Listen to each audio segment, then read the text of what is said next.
Good morning, everybody. This is Lizzie and Justin. We are turning towards life.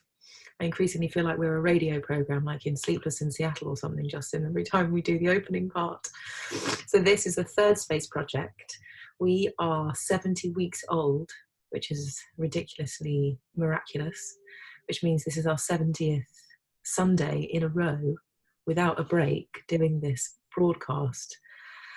And we have a wonderful source by Justin today that Justin has written called The Con Trick, which I don't know about anybody else, but I read it and thought, oh my goodness, there are so many ways I delude myself and so many ways that I defend myself and don't realize why until I learn about myself and sink deeper into my awareness. So I'm really glad to be reading this source and also just feeling in this moment like a delight that we're doing this as well.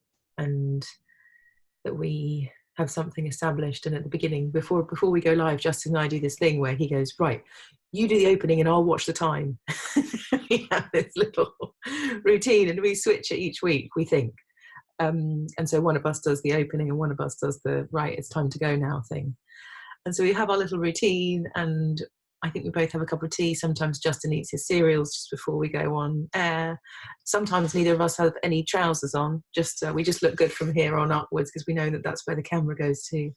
And I feel like it's quite a fun little routine, and also fun for you guys maybe to know a little bit of the behind the scenes information of what happens before we go live. So anyway, I'm very happy and feeling very, very mischievous to be here and to be reading something by Justin. I love reading Justin's things, obviously, and this is a real treat. Well, morning, Lizzie, and morning, everyone. I'm so enjoying the feel of this beginning.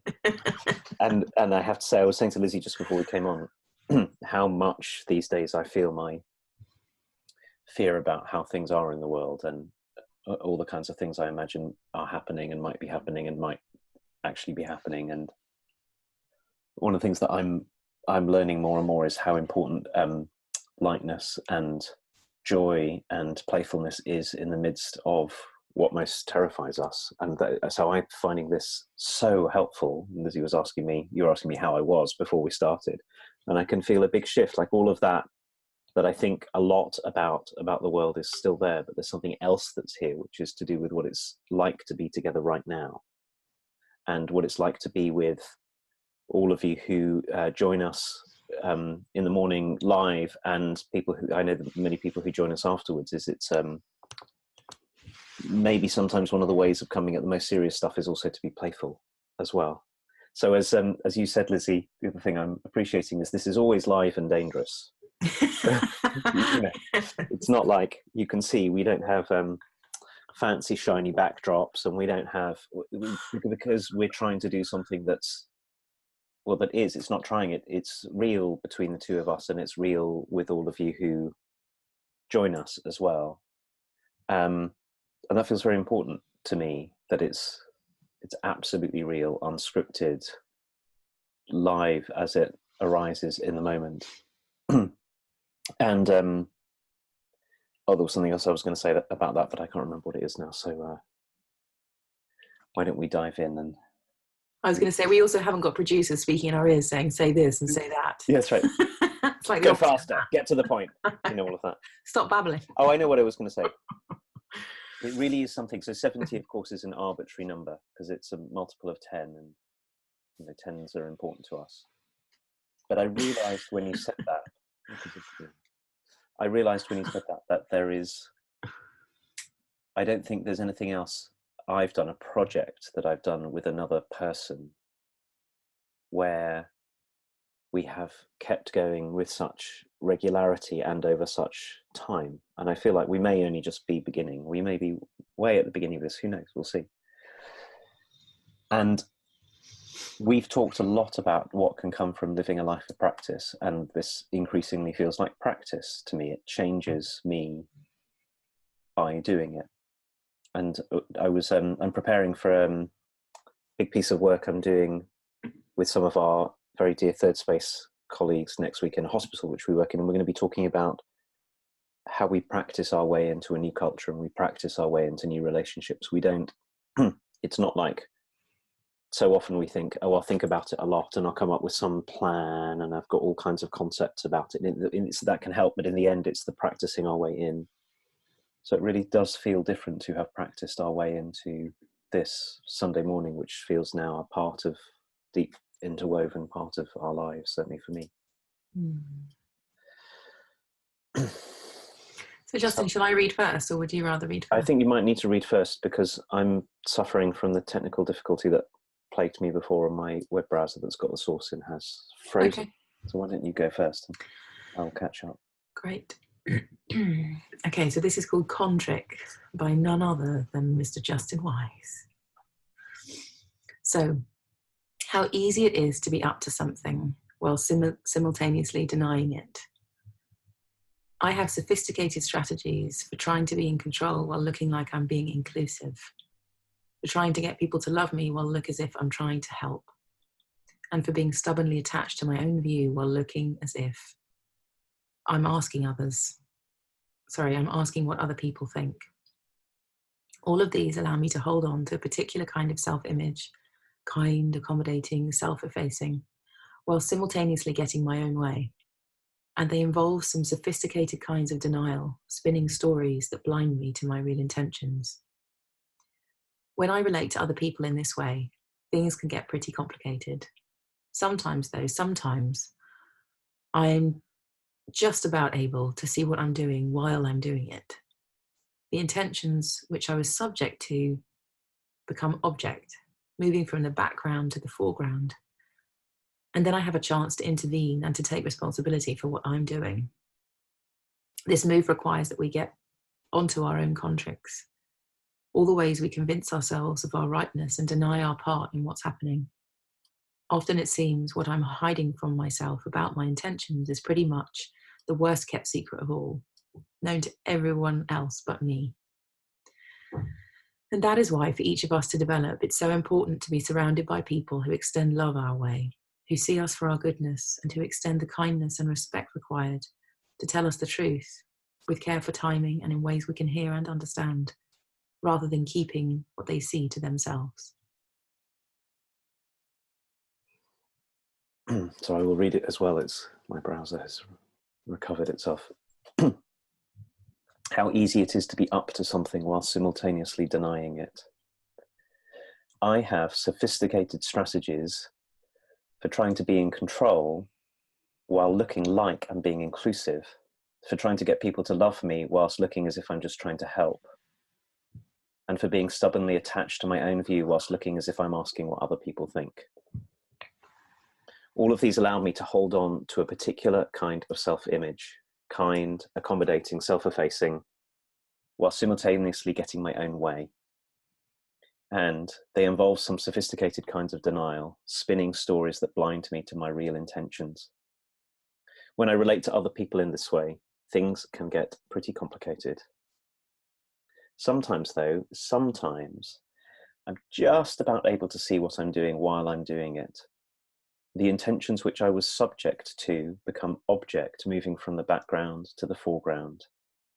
And then I have a chance to intervene and to take responsibility for what I'm doing. This move requires that we get onto our own contricks, all the ways we'll convince ourselves of our rightness and deny our part in what's happening.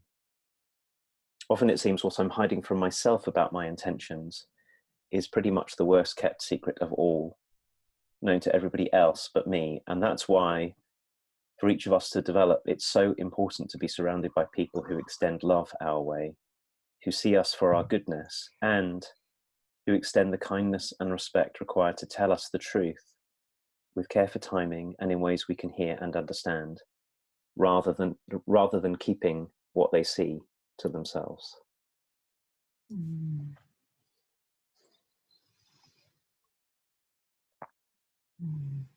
So of course I wrote this about me. It should be obvious. One of the moments that really helped me to start to see this, Lizzie, was something I've talked to you about this before, but it was something you said to me years ago. So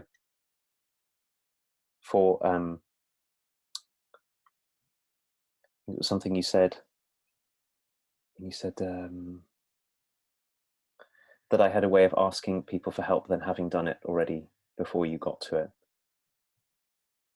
And that was so helpful because I so trust the care and love and truthfulness in the relationship that we have, and we're so able to listen to you rather than go, no, it's not true at all, it's not true at all, which is such an easy move, is for me anyways, to freeze and kind of go, it's not true. And then to start to see how like what a clever sort of double act it is to ask for help and to have the feeling of being in relationship and being intimate and having people I love close in, and at the same time retaining control. Because for me, I think most of these strategies are control strategies. Like I'll have myself seen a particular way, like ask people for help, then you'll see me as somebody who's inclusive. But at the same time, I don't want to experience the feel of letting go and having somebody else mess it up or do it in a way that's not the way that I would want it. So I'm managing my image on the outside, and then I'm managing my experience on the inside, and trying really, really, really hard. I think this is like lots of troubles we get into, trying really, really hard to hold both together, like to hope the whole thing won't just come crashing down. And it's such a kindness to have someone who'll say it in a way that we can really get the truth of it and love us at the same time. And it's so hard to do on our own, I think. Anyway, that's some of the background. I can't remember if I wrote this at that time, but that's one of the ways I've learned some of this. Also, Justin, so when I read this, I thought, oh my gosh, like if I was trying to write this article for myself, like if I was trying to say, well, what's my version of this? You know, what would it be? That's where it took me. I thought, oh my gosh, you know, what would I say about myself? And funnily enough, I think so one example that I have, and that somehow came at a point in my learning where it was so glaringly obvious what I was doing, and I was absolutely cringing my head off watching myself and still doing it, which was this thing that there was at one time when I used to sometimes go to work with my dad, and there was this really, really grumpy car park man where we used to leave our car for the day. And he was so kind of rude and horrible. I kind of thought, well, I'm going to make that man be nice to us. Like, I'm just going to do whatever it takes so that when we get to the car park in the mornings, we've got someone to talk to who just says hello. You know, it was quite a simple thing. And in my mind, I mean, it makes me kind of cringe now when I even think of it. I thought, well, I'm basically going to, it's so egotistical and awful, like I'm going to turn him into a nice person. As if I'm doing him a favour by being kind to him and being talkative and being nice. Maybe I'll change him so that he can have a nicer experience of life. You know, there was this part of me that thought that I was being a really good person. And then something, I think it was probably the enneagram, which I'll say a bit more about in a minute to guide us in this, because I think the enneagram's been the biggest gift for me to see all my underlying motivations and stuff. But I think I was learning about the enneagram, and I was learning about the dynamic of one of the personality types called the helper, which I have very strongly in me.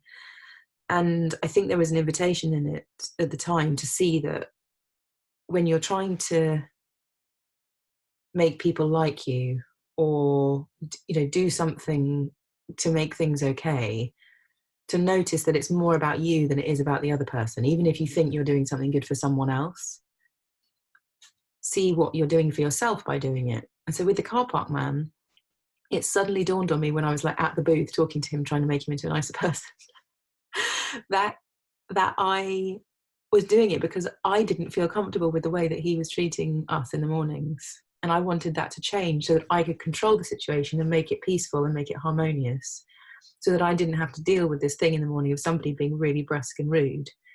And I suddenly thought, oh my gosh, like that's all about me. That's my trying to control the environment that I experience when we come here. And it's really not very generous at all. It's just controlling and manipulative. And I had this big undercurrent of wanting, like you say, my self-image would be like this kind person who's really kind, and then somebody gets kinder because what I did. I mean, it's like really kind of grandiose and sticky. And then realizing that actually, nope, I don't think you're being generous at all. You're actually being really self-centered because you can't handle the manner of this man, which in the scheme of things was fine. He just didn't want to say hello. You know, God knows what he had going on in his life. Like, it's not my job to correct him or make him different or anything. And that was one of the big kind of shameful, eye-opening moments of looking at what I'm like as a person and feeling so embarrassed and busted by the underlying thing that I couldn't see. And it was the enneagram that was my friend that told me in a way I could understand, and with the right timing, through reading and finding this kind of deeper map to my personality structures, where I could get onto myself, so that then the car park man didn't have to endure this like horrible, ridiculous woman coming and trying to make him into somebody different every day. And that's what came up for me when I was reading this, was like, oh my God, the kind of cringe factor, the blindness, and genuine blindness as well. Like, I actually didn't see that. I didn't see what I was doing. I didn't see what was happening on the inside of me. I just saw the control. Well, I didn't see it was controlling, but I saw what I was doing on the outside, and I just didn't have the awareness of what it was, my deeper need was for things to be harmonious and peaceful. Otherwise I get really anxious and worried, and I just don't like it when everybody's horrible to each other. And so that was one of my big eye-opening moments of like, whoa, if there's this one little car park man incident, what the hell am I up to in the rest of my life? And this man didn't, you know, it wasn't like in my life, I wasn't close to him, I wasn't. So I'm thinking, well, if that's like that with a car park man, I think I've got quite a lot of self-awareness to build here, because, as you say, everyone can see our stuff very clearly, even if we're in denial about it. Everyone's onto it around us. And then it's like, oh, like the kind of cringe factor for me, and the shamefulness of it all, of like, oh my gosh, everyone can see and I can't. Yes. What the hell is all that about? Yes. One of the things that's been, I'm so glad to be in this joyfully and playfully, because I think it's probably the best way to talk about all of this. Because one of the things I can see, and also the enneagram, and maybe we should say a little bit more about the enneagram as we go, it's been incredibly helpful for me in seeing this, that that we have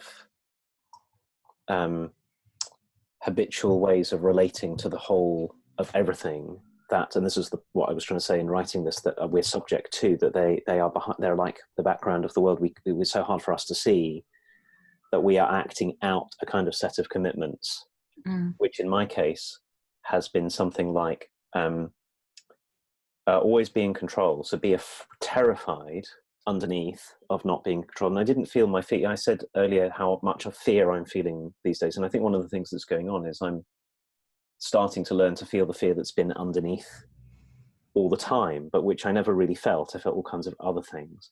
So it's this curious, for anyone who knows the Enneagram, I identify most closely with the peacemaker pattern, the 9. And the pattern here is something like, at least in my own experience, is something like stay in control, because it's very, very frightening not to actually be in control, but at the same time, never, ever, ever let on that you're trying to be in control. Because to be known, to be seen to be in control would undermine the whole project, which is to be loved and to have people in close. So it's this extraordinary, tricky, self-sealing, double-edged kind of paradox, which is I must never really let go and let anybody else have their way, but I must never ever look like I'm doing anything to have my own way happen, because if people get that I'm having my own way, they'll leave me. That's the sort of the fear. And we're all, these patterns get started, I'm sure, very early on as a way of responding to whatever circumstances and whatever kind of temperament we had in the world. And it's such a tight knot. And I can think of so many times when I've got myself in real trouble. I mean, proper trouble for me and trouble for other people, by trying to keep both ends of that going and not knowing that I was doing actually either. Because I'm doing either side of it. I just have to say I'm laughing, not because I'm laughing at you, but because, like, you know, when you hear something, you think, oh my God, like, I can just feel it. Like, I can feel the ways that I can be really controlling and not want anyone to know, and at all costs don't let anyone know that that's what you're doing thing. Yes. And for some reason, I mean, I think all of development stuff for me has an edge of hilarity to it, where when I see something about myself or someone sees something about themselves that I can also identify with, often my way of handling it, or whatever the thing is, my response to it, it's really funny that we're up to all of this stuff and it's all kind of closeted and like we're taking ourselves so fucking seriously. Oh, excuse my language, I'm probably not allowed to swear on here. But like, we're taking ourselves so seriously that we think that this is how to roll. I mean, it's actually really funny when I think about it for myself. Like, there's this kind of covert operation going on inside, which is completely visible to everyone. I mean, it is really funny.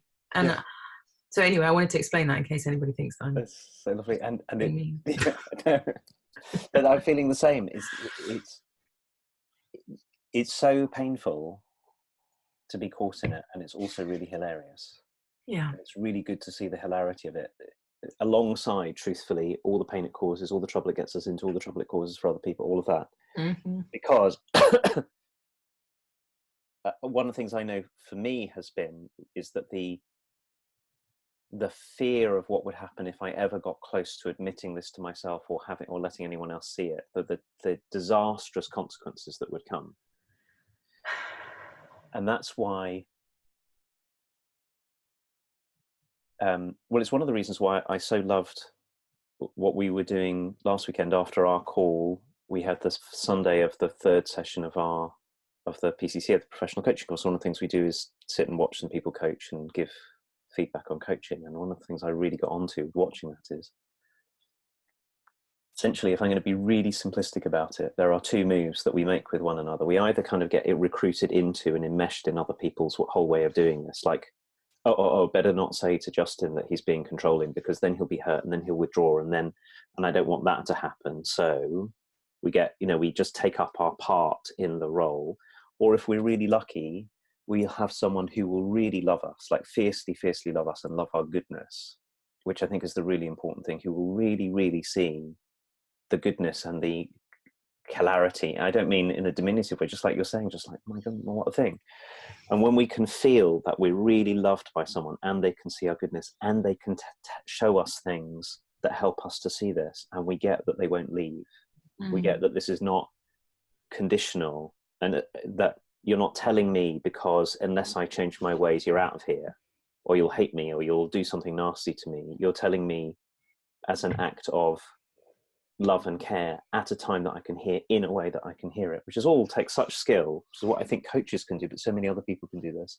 Then I've got a chance to go to begin to,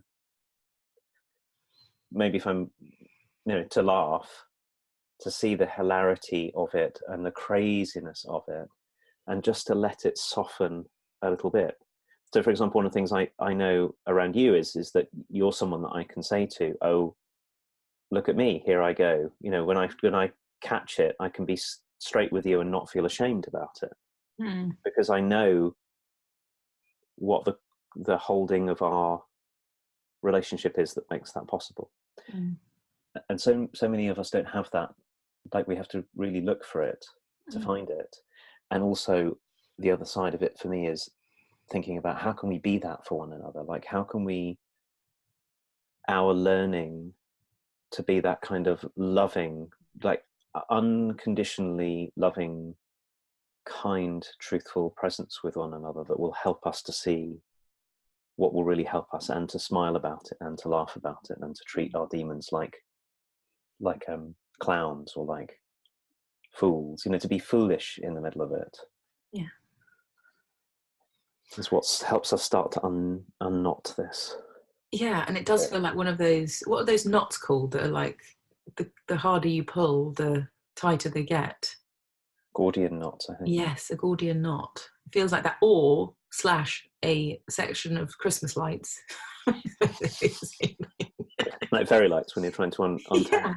Yeah. Trying to untangle the fairy lights. It's like, the more zen you become and the more you can kind of wriggle around, the more successful you are. But the more kind of like that you are, it ruins the whole thing. And I think that's the I think, so as you're saying that, I kind of sense into like what it takes to also feel within ourselves that it's possible to see these deeper motivations that aren't the pretty side of us, and feel all right about admitting them. And I think, you're already pointing to this, but the kind of relationship that it takes to be able to admit it and not feel too afraid. I think often our relationships are far kinder than we think, in a way. Like, when I think about it, I think actually I can do the thing you just said. I can say, well, look, here I go. And people generally aren't like, haha, you're an idiot, I'm going to now abandon you because you've admitted what you're doing, when they could already see it anyway. They're probably like, yeah, and that's okay for you to see that because I can already see it. I mean, that's the nature of the thing. But I think what it takes is also a kind of relaxation of what we take ourselves to be. If my identity is something far more essential than my everyday grappling with how terrified I am, or how worried I am about things, or how much I'm kind of trying to manage my self-image around to make everybody think I'm some way, some kind of person that I want them to think I'm like, to protect myself. If I'm more essential than that, if there's something more substantial than that in terms of my identity, then there's like this small little opening that goes, well, I can admit all the ways that I'm kind of defunct, because there's something else here, which is my who-ness, my Lizzie-ness, my who I really truly am, something essential. So that not everything depends on me being the kind of person that I need people to think I am. that I can make contact with that part of myself that is real and substantial, and that there's only one of, and that it's me. And when that happens, I can kind of laugh at myself. I can not take myself so seriously. I can let things go. I can, even the really, really sensitive things, I can kind of take a deep breath and say, can I just admit that about myself, even though it feels like death, or like the ultimate shame or something. And I get this thing, Justin, which is the Ennea thought for the day. I don't know if you get it as well, but sometimes they are so excruciating. And yesterday, this was so I'm a type 7 on the enneagram, which is the enthusiast, as you know. And you sign up. So the Enneagram Institute, which is the enneagraminstitute.com, they have a sign up to this daily thing, if you haven't heard of it. I'm talking to everybody. I know Justin's probably got this down. But I got this message, which I'm going to read to you, which made me literally like crumple with shame yesterday. And it says, so it's basically a small sentence every day into your inbox, and you just get a little kind of, it's either a kind of sledgehammer to your heart or a kind of affirmation of who you are, or something in between, but this was a bit of a sledgehammer. So this one says, remember that gluttony, the passion of the 7, has to do with more than food and drink. It manifests in keeping our minds full and babbling with anticipations to defend ourselves from feeling anxiety. Watch for this tendency in yourself today. And it hit me because I've been in this funny space of thinking, I don't really actually have any plans on the horizon. And it's even shameful now for me to admit it, but I think I kind of feel all right about my life as long as there's something to look forward to. This is so cringeful. But if I've got something in the distance, I feel like everything's going to be okay, because there's some kind of marker in the sand in the future that is going to be fun or something.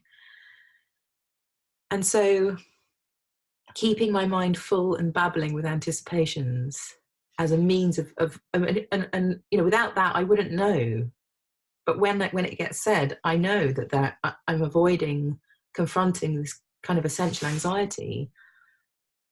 And as that, the timing of this has come when I'm actually feeling that kind of anxiety of like, well, there's nothing to look forward to. What am I going to do? There's nothing on the horizon. And it really does make me really anxious. And then that of course brings like a whole new inquiry. It's like, well, what am I anxious about? Like, what's actually going on that I have to plan? And for years I thought, oh, the planner and then the seven, I don't think it's me really. And I was really kind of hedging around it. And these days, like just like you're saying, you're getting onto the fear underneath.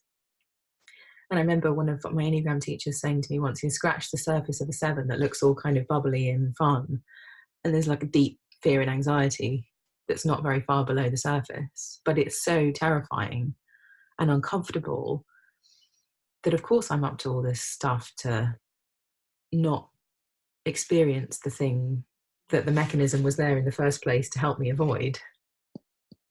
And so I feel like the enneagrams really helps me, and it kind of puts wisdom in the place where I'm just habitually carrying on doing the planning and the anticipating.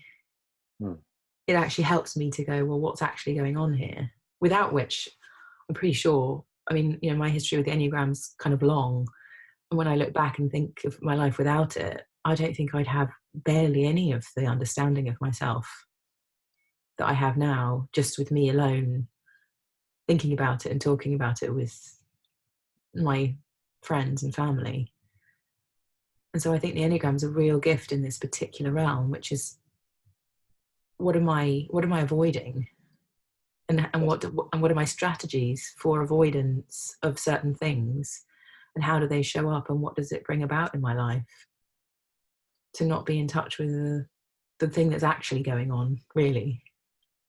So helpful, isn't it, to see that? And I'm with you that the enneagram is, which maybe we'll talk about more over coming weeks, is such a wonderful way of seeing this, that we're all basically up to some kind of avoidance, that we're all simultaneously avoiding feeling something and also trying to make sure that we get seen to ourselves and other people another way, and then we're all getting tied up in one another's attempts to do that. And that's why it's such a gift to have an approach like that, but also to have other people. This is this thing I was wanting to get to at the end of this piece that I wrote, which is how important we are to one another, that why we need other people who we can really feel, just use this such beautiful language, you can feel what's substantial and real about them, and that helps us also to find what's substantial and real about us, but who also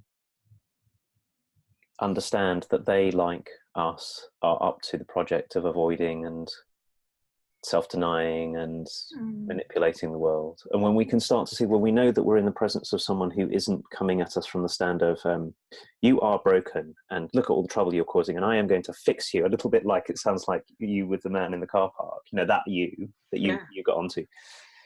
When we give up doing that with one another and understand that what we're really inviting, you use this lovely language, we're inviting one another into a kind of letting go. We're inviting one another to give up trying to be in charge of it all, and to point out to one another how we can see ourselves and one another trying to be in control of everything.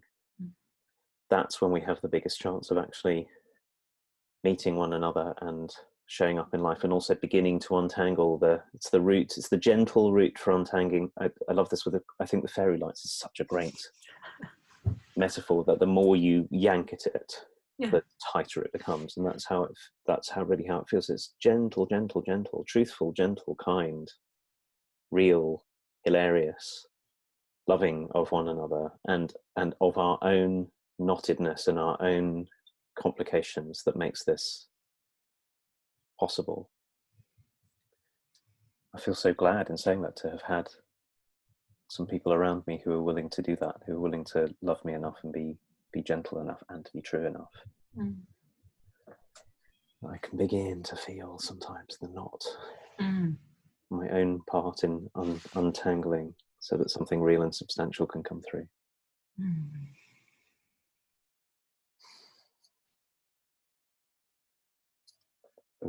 We've reached our time, our allotted time.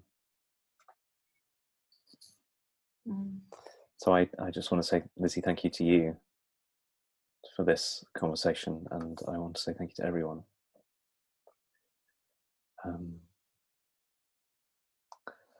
And my commitment is to be here at 9 o'clock in the morning next Sunday for whatever we get up to next. Absolutely. I'm going to be in Austria next week, so who knows what that's going to hold. But hopefully we'll have a nice view that you can look at, and it should be snowing.